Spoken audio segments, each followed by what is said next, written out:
बिस्मिल्लाहिर्रहमानिर्रहीम। मैं आज ज़िला सियालकोट की तहसील पसरूर के गांव नहनाल में मौजूद हूं, जहां पर एक बहुत बड़ा इशू था। तकरीबन 2014 में जब सैलाब आया होगा तो ये एक पुल था जो उसकी नज़र हो गया, बह गया। और 2014 से जो नहनाल के लोग थे और कह सकते हैं यहाँ से जो इर्द गिर्द के लोग थे, जफरवाल से आने वाले लोग, यानी काफ़ी एरियाज़ को जो ये पुल आपस में आसानियाँ पैदा करता था, आपस में मिलाता था गाँव को। तो ये बह जाने की वजह से लोग बहुत मुतासर थे, परेशान थे और बहुत ही मुश्किल वक्त से जो दिन गुजार रहे थे। और यहाँ पर ये मरियम नवाज साहबा, ये आपका ये भी आपके जो एमएनए हैं, नून लीग की हुकूमत है और आपके एमएनए हैं राणा फयाज साहब, उनके ये एरिया जो है अंडर आता है जिला सियालकोट तहसील पसूल का नहनाल गाँव। तो ये मेरे इर्द गिर्द जो लोग हैं ये मुतासर थे, परेशान थे। ये लोग मेरे साथ वैसे नहीं खड़े। ये एक अपनी दर्द भरी कहानी और जो इन्होंने काम किया है वो हम बताने लगे। ये आज खुद यहाँ पे ये पुल तकरीबन 2-3 माह की मशक्कत के बाद जो है इन्होंने बाकायदा तौर पर इसको जो है इसकी तमीर जो है वो शुरू कर दी है, मराहल में है, अभी भी काफ़ी मरहले हैं इसके।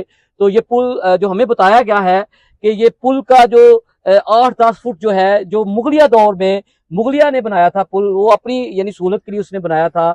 और यहाँ पे नहनाल में सुना है उनका एक डेरा टाइप भी था, अंग्रेज का रेस्ट हाउस था। तो ये यानी यहाँ से कंट्रोल करते थे मुख्तलिफ एरियाज को, जो भी उनका निज़ाम था वो चला रहे थे। लेकिन वो सलाब की नजर हो गया, बह गया। तो मेरे साथ जो पुल बनाया है, पहले तो हम जो शहर यहाँ के गांव के जो मकामी हैं वो बताएंगे कि किन मुश्किलात से गुजरे हैं, इस पुल का बह जाने से क्या नुकसान हुआ और ये किन किन के पास गए हैं, कहाँ कहाँ आवाज पहुंचाई है, सुनी है, नहीं सुनी, और अब इन्होंने क्या किया है। ये इनकी दर्द भरी कहानी जो है नहनाल गांव से, ये फौजी हैं अफजाल अहमद हैं, ये बात करेंगे और बताएंगे सारी अपनी दर्द भरी कहानी ये नहनाल गांव से। जी बताइए। जी जनाब, बहुत शुक्रिया सर, थैंक यू सर। सबसे पहले तो मेरा सब सुनने वालों को अस्सलाम वालेकुम, और अस्सलाम वालेकुम के बाद थोड़ी सी रिक्वेस्ट अर्ज ये है कि हम अपनी आप बीती दास्तान जो है, जो मुश्किलातों में नहनाल गांव ने गुजारी है, वो सुनाने लगे हैं। कि इस पुल का बहुत फायदा था, ये मुगलिया दौर में बना था सर। इससे हमारी जमीनें आगे, जमीनों में जाते हैं, काम करते हैं, औरतें जाती हैं, बच्चे जाते हैं, भैंसे वगैरह चारा लाना, तो हमने यहाँ से गुजरना, ये हमारा रास्ता है। तो अब पानी आपके सामने है, इस पानी से कौन गुजर सकता है? औरतों को गुजर सकती है, बच्चा गुजर सकता है। तो इससे हमारा बहुत नुकसान हुआ है। जब भी कोई सियासतदान आया किसी भी इलेक्शन में, हमने उसके सामने ये अपना इशू रखा, उसे अपना इशू, अपना मामला जो था बताया कि सर ये हमें प्रॉब्लम है, ये हमारा पुल जो है ये गिर चुका है, सैलाब की वजह से हमें ये प्रॉब्लम है। तो किसी ने हमारी बात नहीं सुनी, हमें सिर्फ कागजी कार्रवाई तक उन्होंने रखा है कि ठीक है हो जाएगा, बस हाँ में हाँ अमली तौर पर किसी ने कोई रिकॉर्ड में कहीं ये पुल जो है वो पास ना हो चुका हो और अपनी मदद आप ये काम कर रहे हैं वो खाते में ना चले जाए, तो नहीं ऐसा? ये ऐसा हमारे नॉलेज में कोई नहीं है, ठीक है, ऐसा हमारे नॉलेज में नहीं है कि किसी ने, खाने वाले भी बहुत हैं, बहुत से गेहूं मसाली बनाए हुए हैं, कागजी कार्रवाई में तो पैसे खा गए हैं। ये हमारे सियासतदानों का हल नहीं है, ठीक है, ठीक है। अल्लाह इनको हदायत दे, हम दुआई कर सकते हैं, ठीक है, हम और क्या कर सकते हैं।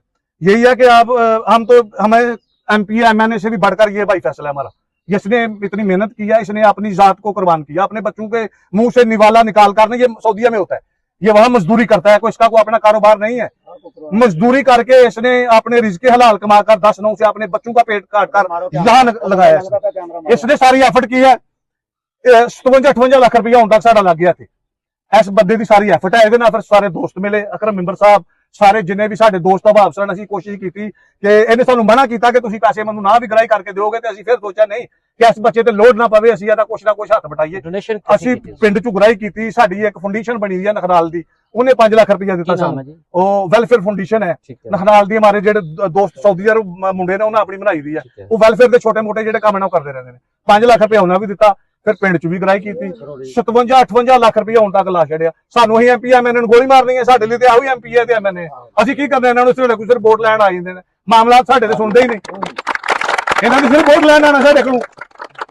और जिस तरह बरसाती डड्डू नहीं निकल आते बरसात के, उस तरह सियासतदान इलेक्शन के दिनों च निकल आते हैं, बाद काम करने इन्हों के डेरे तुर जाओ, घर तुर जाओ, अंदर लेटे होगा तो आखिर के चौधरी साहब इस्लामाबाद बैठे ने, इन्होंने तो मसले ही साडे नाल करो। इलेक्शन का माहौल गर्म है जम्मू कश्मीर के हवाले, जम्मू कश्मीर को हम क्या करें, हमें अपनी प्रॉब्लम में उलझे हुए हैं। बात करने लगा हूँ कि अब कोई नहीं आया आपके पास? कोई भी नहीं आया, कोई नहीं आया। चलिए जी, ये बात सुनिए आपने कि ये तो एक नाला डिग जो है हमारे जफरवाल एरिया से भाई बात नाला डेक से जो है ना वो जी सर, नाला डेक से जो है ना ये हमारा लिंक करता है, ये नाला नहनाल के साथ, यानी कि एक छोटा सा नाला निकलता है। तो ये किंगरा जो पुली है वहां से ये क्रॉस करता है। तो ये इनके लिए मुश्किलात थी। इन्होंने बताया कि हमारा माली जानी हर तरह का नुकसान हुआ है और ये पुल अपनी मदद के तहत जो है गहराई की है, गांव के लोग इकट्ठे हुए हैं और डोनेशन इकट्ठी की है, वेलफेयर भी बना है और सबने मिलकर ये पुल की जो है तमीर का आगाज किया और कतरा कतरा मिलके ये एक दरिया बनता गया और काफिला जो है वो बन गया और माशाल्लाह अब इन्होंने एक बुनियाद रख दी है। तो ये फैसल भाई हैं जो जिन्होंने सारी कावश है, उनसे भी बात कराएं जरा। जी फैसल भाई, ये बताएं जरा आपने थोड़ा सा ये कैसे जज्बा आया, कब? अरे जज्बा मैं जिस टाइम सऊदी अरब वीज़ा अप्लाई किया उस टाइम मेरे दिल की ख्वाहिश थी कि अगर मेरे अल्लाह हालात ठीक करता है तो मैं अपने पिंड का रास्ता बहाल करना, ठीक है। पहले दिन तो मेरी यही ख्वाहिश थी। तकरीबन 4-5 साल बाद अल्लाह पाक ने कुछ मेरी बांह फड़ी है, ठीक है, कि मैं आगे रास्ता बनाना शुरू कर देता है। उस बाद पिंड के भाई रले नाल, ठीक है, वो थोड़ा थोड़ा करके अं तक पहुँच चुके हैं इंशाल्लाह। तो इंशाल्लाह अल्लाह के फजल नाल 1 महीने के अंदर ही मंजिल मकसूद तक पहुंचावांगे। 1 महीने तक खर्चा कितना हो गया? खर्चा इस टाइम तक तकरीबन 57-58 लाख लग चुके हैं। अच्छा, ये पुल जो बनाया ये इसकी बुनियाद यही है जो स्लैब डाली गई है? इसके नीचे भी एक स्लैब है, एक नीचे इधर तो मुकम्मल हो गया ये। इसके दरे कितने बने हैं? 1 2 3 4 दरे बने हैं। 58 लाख रुपए आपने बताया कि हमारा खर्चा आ चुका है, ठीक है। यानी कि ये जो पुल बनाया है, पहली बात तो जो अहम सवाल है यकीनन आपने किया है, मजबूत इंशाल्लाह हर लिहाज से मजबूत है। और आपका मसला ये बताएं कि थोड़ा सा मट्टी की बात कर रहे हैं, मट्टी आपने बात करनी है जरा, और इसमें सिर्फ बताना यह है कि मट्टी का इशू है और बात नहीं करनी है, आपने बताएं। मट्टी का इशू ये है सर, हमें तकरीबन 1 माह से रेंजर के पीछे भाग रहे हैं। तो ये रास्ते के लिए मिट्टी हमें चाहिए, वो बोलते नहीं उठा सकते। ये ठीक हो गया, इसके पास चला जाओ, उसके पास चला जाओ, 1 माह से भाग रहे हैं, बस अभी तक कोई रिप्लाई किसी का नहीं आया। ज़ाहिर उनकी भी मजबूरियां होती हैं, वो काम करना होता है, लेकिन चलिए हम उनसे रिक्वेस्ट ही कर सकते हैं, जोर जबरदस्ती तो हम कर नहीं सकते।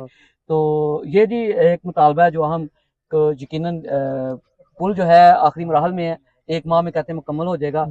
और मट्टी का मसला है कि जो हमारी पाक रेंजर है उनसे रिक्वेस्ट है, गांव की जानब से जो है हम अपनी चैनल की वसात से ये पैगाम पहुंचाना चाहते हैं कि मेहरबानी है उनकी कि इनको मट्टी के लिए जो है ना बिलखसूस को टाइम दें, ड्यूरेशन दें, जो भी आपने टाइम देना है मट्टी का, जहाँ से भी आपने कहना है यहाँ से उठा ले, सहूलत दें ताकि ये पुल जो है वो आबाद हो जाए।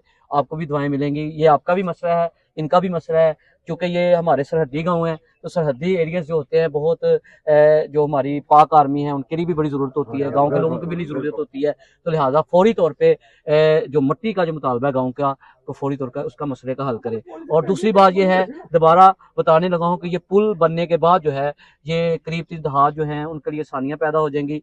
जो यहाँ से मवेशी माल मवेशी लेके जाते हैं, खेतों की देखभाल के लिए जाते हैं, उनको पानी से गुजर के जाना पड़ता था। अब पुल बन जाएगा। मेरा ख्याल है कि ये थोड़ा सा पुल बनने की वजह से पैदल चलना जो है वो भी आसान हो चुका है। अगर मजीद तैयारी हो जाती है तो यकीनन यहाँ से गाड़ियाँ भी बआसानी गुजरा करेंगी, मुश्किलात इनकी दूर हो जाएंगी। जो इनका दरीना मसला था वो फैसल साहब हैं जो सऊदी अरब में काम करते थे, मैंने मजदूरी की है। ये सारी इनका जो है ना एक पौधा लगाया है और ये गुलदस्ता बनता गया और ये आज कामयाब हो गए हैं और आखिरी मरहल में है। और उम्मीद की जा रही है कि 1 माह तक उन्होंने बताया ये पुल मुकम्मल हो जाएगा। लेकिन यहाँ पर ये बताता चलूँ, ये अदारों की जानब से, जो सियासतदान है उनकी जानब से, किसी की जानब से ये जो है तो कायदा तौर पर कोई इमदाद कोई किसी किस्म की नहीं हुई। ये आज खुद इन्होंने किया है। ये मैं बारहा दोबारा नोटिस में दे रहा हूँ कि ये गाँव के लोगों ने आज खुद काम किया है, किसी ने इनकी हेल्प नहीं की। और ये ठोकरें खा खा के आखिर में इन्होंने देखा, फैसला किया कि हमें जाने की किसी के पास जरूरत नहीं, ये खुद ही फैसला किया, खुद ही काम किया है। लिहाजा अदारों को चाहिए कि अब भी जितने मसले मसाइल हैं इनके साथ तावन करें और ताकि इनके मसले मसाइल मजीद है इनको फ़ायदा पहुँचाए। एक पुल नहीं है, इसमें बहुत मसले मसाइल होते हैं और भी मामला होते हैं। कितना पैसा लगाएंगे गाँव के लोग, खाना खाएं, पेट पालें बच्चों का, या यहाँ पे पैसा लगा दें। गवर्नमेंट हमारे ये किस लिए होती है, टैक्स किस लिए होते हैं, ये चीज़ें इसीलिए होती हैं। लिहाजा इनके लिए आसानियाँ पैदा करें। अदारों से, गवर्नमेंट से और मरीम नवाज साहबा से रिक्वेस्ट है कि खुदा के लिए इन गाँव के लोगों को, यानी कि आपके नून लीग के ये MNA राना फयाज MP हैं, उनसे कहें कि ये कम से कम इन लोगों की दादसी करें, यहाँ पहुँचें और इनका मसला सुने। और जायज़ मसला है उनका, को अपने लिए नहीं कह रहे कि गाँव का मसला है, सबका मसला है। बहुत शुक्रिया जी। अल्लाह हाफिज़, अल्लाह हाफिज़, अल्लाह हाफिज़।